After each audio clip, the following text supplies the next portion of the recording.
होने का बड़ा शौक था। कभी नल के नीचे तो कभी तालाब के पास। अरे मेरी नीली वाली लुंगी नहीं दिख रही है।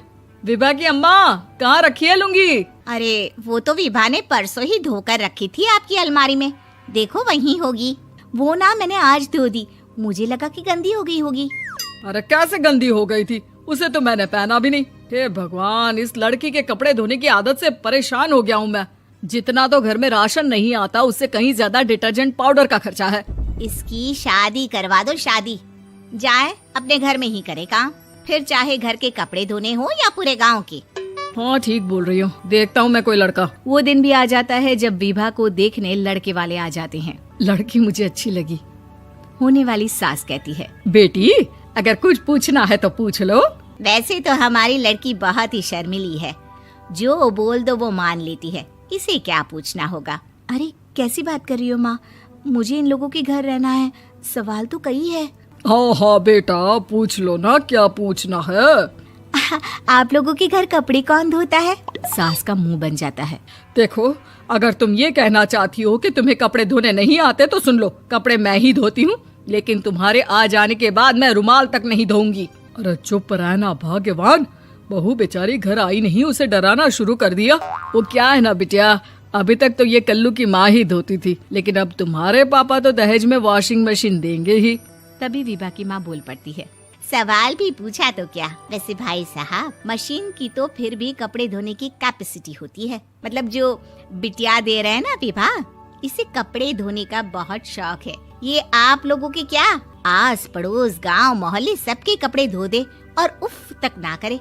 बाहर देखा नहीं आपने कितने कपड़े सूख रहे हैं, सब हमारी बिटिया ने ही तो धोए हैं। बस भी करो ना माँ, शर्म आ रही इतनी तारीफ सुनकर। और तो और एक दाग निकाल कर दिखाओ तो मान जाऊं। हाँ अच्छा, माफ करना बेटा, मैंने गलत समझा, हमें तो रिश्ता बहुत पसंद है। और ऐसे जुड़ जाता है रिश्ता कपड़े धोने का शौक रखने वाली विभा का। उसकी शादी हो जाती है कोयला फैक्ट्री में काम करने वाले कल्लू के साथ। शादी के बाद अचानक विभा चिल्लाती हुई सास के पास आती है। सासू माँ, अरे सासू माँ कहाँ है आप? ये तो धोखा है, धोखा दिया आप लोगों ने मुझे। इसे ससुर के चक्कर के बारे में पता चल गया। अरे तो उसमें तुझे क्यों धोखा मिला है? अरे नल में पानी नहीं आता, कपड़े कैसे कब धुलेंगे?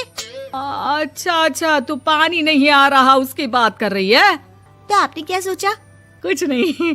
अच्छा, तेरी माँ ने कहा था कि कपड़े धोने का शौक है तुझे, याद आया मुझे। शौक बोलकर कपड़े धोने वाले मेरे जुनून को कम ना आके सासू माँ, कपड़ा धोना मेरा गुरूर है। तभी पति भी वहाँ आ जाता है। अभी मैंने इसे सनी देओल की फिल्म दिखाई है, उसी के डायलॉग मार रही है माँ। अच्छा सुन, साफ साफ बता रही हूँ, पानी सुबह 4 से 6 और शाम को 10 से 12 आता है, समझी? विभा टाइमिंग सुनकर हैरान हो जाती है। ये क्या भूतों का मोहल्ला है? सुबह 4 बजे उठकर कौन कपड़े धोता है? 4 बजे टंकी में पानी जाता है, फिर सारा दिन धोना ना, किसने मना किया? अरे कैसी बात कर रही हैं? 200 लीटर की टंकी में कितने कपड़े धो लूंगी मैं, सुबह ही उठ जाऊंगी मैं। अब क्या था, विभा सुबह 4 से लेकर रात के 12 बजे तक कपड़े ही धोती रहती। एक रोज सास पड़ोस से निकलकर कहीं जा रही होती है कि साथ वाली कहती है, हाँ कल्लू की माँ, जरा ये बताओ कि 2 साड़ी है, 2 ब्लाउज और एक पेटीकोट और एक नाड़े वाला लंबा कच्छा। हाँ तो? अरे तो क्या, कितना लोगी धुलाई ये बताओ। धोबन दिख रहे हैं हम क्या?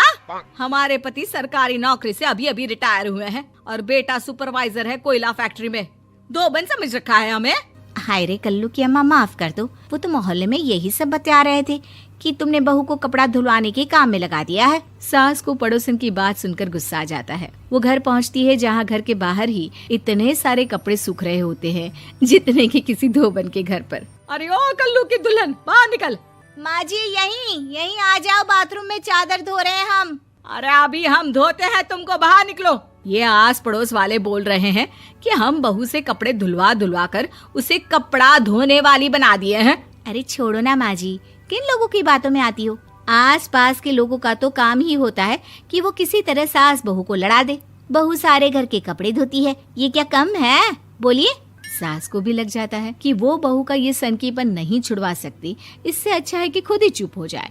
एक रोज सास और बहू मंदिर जाते हैं, जहाँ सास की साड़ी वहाँ खड़ी भीख मांगने वाली से मिलती है। माँ जी क्या बात है, आपकी साड़ी उस भिखारन से कितनी मिल रही है ना? हाँ देखो तो दोनों की साड़ी मिल रही है। क्या बात है कल्लू की अम्मा, तुम खुद को तो अफसर की बीवी बताती हो और ऐसी सिंपल सी प्लेन साड़ी पहनकर घूमती हो। सिंपल और प्लेन नहीं है ये साड़ी। तो क्या सोने के धागे से फूल बने हैं? कुछ भी सासू माँ, कुछ भी। हाँ, बने थे इस साड़ी में सोने के धागे से फूल। मेरे पति लेकर आए थे मद्रास से स्पेशली मेरे लिए 10,000 की। ताहे भाई साहब इस भिखारन के लिए भी सेम टू सेम साड़ी लेकर आए होंगे 10,000 की। सास उस वक्त तो कुछ नहीं कहती, लेकिन बहू के साथ घर आती है और अलमारी से एल्बम निकाल कर लाती है। ये साड़ी देख रही है, ये वही साड़ी है जिसे मैंने अभी पहना था। इस साड़ी में ये जो चमकदार फूल दिख रहे हैं ना, ये सोने के धागों से काढ़े गए हैं। लेकिन तू लोकल वॉशिंग मशीन ब्रश से घिस घिस कर सारे फूलों को निकाल कर साड़ी प्लेन कर दी। मुझे माफ कर दीजिए सासू माँ। और तो और, जब मैंने तुझे तेरी गलती के लिए कुछ नहीं कहा, लेकिन